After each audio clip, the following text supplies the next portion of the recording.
On June 24, 2025, a courtroom in Naha, Okinawa, sentenced U.S. Marine Lance Corporal Jamal Clayton to 7 years in a Japanese prison. The charge, non-consensual sexual intercourse resulting in injury. This verdict reverberated far beyond Okinawa, reigniting old wounds and sparking new outrage. For Okinawans, it's another painful reminder of decades living alongside American military bases, and the crimes that sometimes follow. Protests erupted, candlelight vigils were held, and social media filled with demands for justice. The case is more than a crime. It's a flashpoint in a long, uneasy alliance between the US and Japan. The military partnership is vital for Asia-Pacific security, but incidents like this strain the relationship and force hard questions. How can justice for locals coexist with a massive foreign military presence? As diplomats issue statements, Okinawans wait for real change. Clayton's sentence is a legal conclusion, but not the end of the story. It's a moment that demands deeper examination of the systems meant to prevent such tragedies and of the voices that feel unheard. This story explores what happened, how the legal system responded, and what it reveals about power, pain, and the need for justice. The impact is personal for Okinawans, but the implications are international. The search for accountability continues. This is not just about one man's crime, it's about a community's struggle for dignity and safety.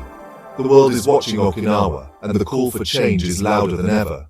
The verdict is a turning point, but the real test is what comes next. Justice, for many, still feels out of reach. The events began on May 26, 2024, in Okinawa's Gate 2 Street Entertainment District. Lance Corporal Clayton met a Japanese woman in her 20s. She hailed a taxi to go home. Clayton followed, entering uninvited. The taxi ride ended at her home in Yomitan village, where safety should have been guaranteed.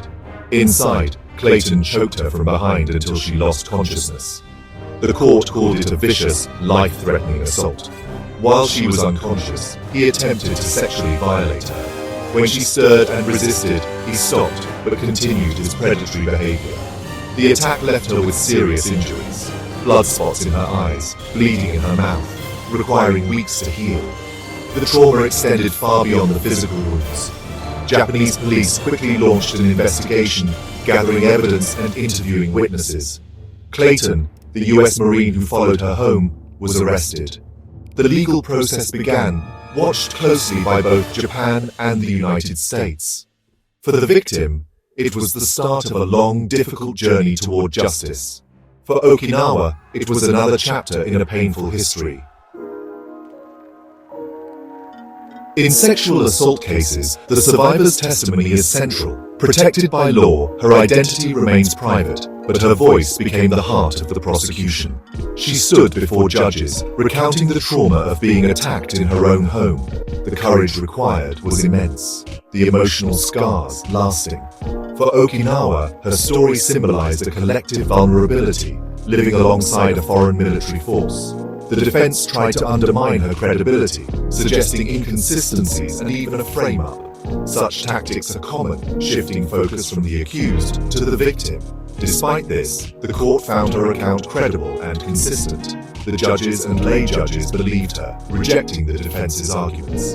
The verdict validated her experience and sent a message. Her voice mattered. For other survivors, it was a rare affirmation that the system could deliver justice. The trial was not just about one crime, but about the right to be heard and believed. The outcome offered hope, but also highlighted the challenges survivors face. Justice in this case was hard-won. The trial of Jamal Clayton unfolded entirely in the Japanese justice system. Under the US-Japan Status of Forces Agreement, SOFA, Japan had jurisdiction. Clayton was off-duty and off-base. From arrest to prosecution, Japanese authorities led the process. The trial featured the victim's powerful testimony, physical evidence, and a clear timeline. Clayton denied the charges, claiming consent, but the court found his story unbelievable. The judges called the crime vicious and selfish, emphasizing the life-threatening nature of the assault. Clayton showed little remorse, further condemning his actions in the eyes of the court. Prosecutors sought a 10-year sentence. The court imposed 7 years. proceedings, crediting time served. The verdict was decisive. US service members are not above Japanese law. The sentence affirmed Japanese sovereignty and a commitment to prosecuting violent crime, regardless of nationality. Clayton's attorney may appeal, but the message is clear. The legal system worked as intended, delivering a strong response to a brutal act. For Okinawa, it was a rare moment of justice. For the Alliance, it was a test of trust. The world took notice. The story, however, is far from over. After the verdict, official statements poured in. US officials expressed regret and respect for the Japanese legal process, calling Clayton's actions abhorrent. Okinawan leaders, however, demanded more than apologies. They called for real change and stricter discipline of US troops. For them, this was not an isolated incident, but part of a painful pattern. Advocacy groups supported the survivor and used the case to push for stronger victim protections. The US military imposed new restrictions, curfews, bans on late-night drinking, but locals remain skeptical. They've seen such measures before, only to watch them fade. For many, these are temporary fixes, not real solutions. The demand is for lasting change, not just words. At the heart of the debate is the US-Japan Status of Forces Agreement, or SOFA. It governs legal rights for US personnel in Japan, including who prosecutes crimes. In Clayton's case, Japan had jurisdiction and the system worked. Supporters say SOFA allows for justice and cooperation. Critics argue it creates impunity, delays investigations, and favors the US military. Calls to revise SOFA have grown louder, demanding more control for Japanese authorities and a process fit for today's realities. The debate is about sovereignty, safety, and the future of the alliance. Okinawa's reaction is rooted in history. The island has endured decades of crimes by US service members, each incident reopening old wounds. The 1995 rape of a schoolgirl by US servicemen sparked massive protests and demands for change. Since then, assaults and tragedies have continued, fueling distrust and anger. Apologies and curfews come and go, but the pattern remains. Many Okinawans feel their safety is sacrificed for strategic interests. Clayton's case is not isolated, it's part of a long, painful legacy. The protests today carry the weight of generations. The Clayton case exposes a core tension: security versus justice. The US-Japan alliance is vital for regional stability, but Okinawa bears a disproportionate burden, hosting most US bases on less than 1% of Japan's land.